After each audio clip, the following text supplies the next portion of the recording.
Уважаемые водители, ввиду начала курортного сезона на дорогах страны наблюдается значительное увеличение числа транспортных средств.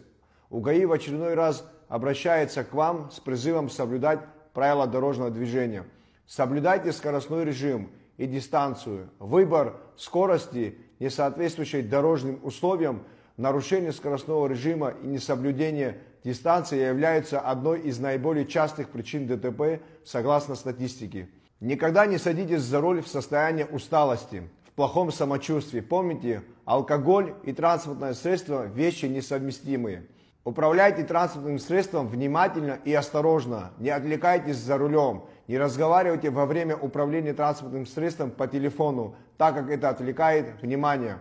Особо хочу подчеркнуть необходимость соблюдения правил парковки, в частности в столице, городе Сухум. Именно здесь мы наблюдаем наиболее оживленное движение и кратный рост числа автотранспортных средств. Несоблюдение правил парковки вызывает заторы на дорогах, масштабные пробки, которые приводят к коллапсу движения в столице.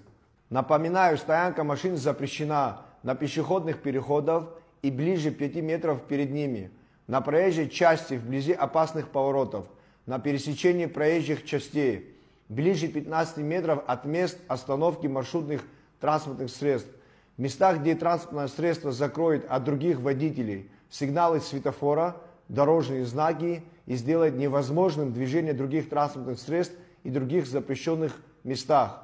Помните, безопасность дорожного движения зависит от каждого из нас.